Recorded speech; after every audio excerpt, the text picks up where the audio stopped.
अर्थमंत्री निर्मला सीतारामन 1 फेब्रुवारी रोजी भारताचा बजेट सादर करणार आहेत. त्यामुळे अर्थसंकल्पात नेमकं काय निर्णय होणार या संदर्भात देशाला उत्सुकता आहे. सर्वात महत्त्वाचं म्हणजे या अर्थसंकल्पात पेट्रोलियम पदार्थांवर जीएसटी लागू करण्याबाबत संभाव्य घोषणेबाबत कुतूहल आहे. या केंद्रीय अर्थसंकल्पात पेट्रोल आणि डिझेलच्या जीएसटी मध्ये समावेश केल्यास अर्थसंकल्पानंतर वाहनधारकांना मोठा दिलासा मिळणार आहे.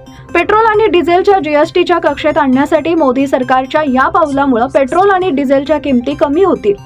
पेट्रोलियम उत्पादनांवर जीएसटी लागू केल्यानं देशभरातील किमती एकसमान होऊ शकतात आणि उत्पादन शुल्क आणि जटिल कर प्रणाली वॅट कमी करता येईल. यातून सर्वसामान्य जनतेला दिलासा मिळू शकेल. त्याचवेळी वाहतूक आणि रसद खर्चात कपात केल्याचा फायदा विविध उद्योगांना होईल. सध्या भारतात पेट्रोल आणि डिझेलचे दर 94 रुपये ते 103 रुपये प्रति लिटर आहेत, तर डिझेलची किंमत 87 रुपये प्रति लिटरच्या आसपास आहे. यासाठी केंद्र सरकारला राज्याची संमती घ्यावी लागेल, कारण पेट्रोलियम उत्पादनावरील वॅट हा राज्य सरकारसाठी एक प्रमुख महसूल स्रोत आहे. तरीही या निर्णयामुळे इंधनाच्या किमती प्रमाणित होतील आणि त्याचा अर्थसंकल्पावर सकारात्मक परिणाम होईल अशी अपेक्षा आहे.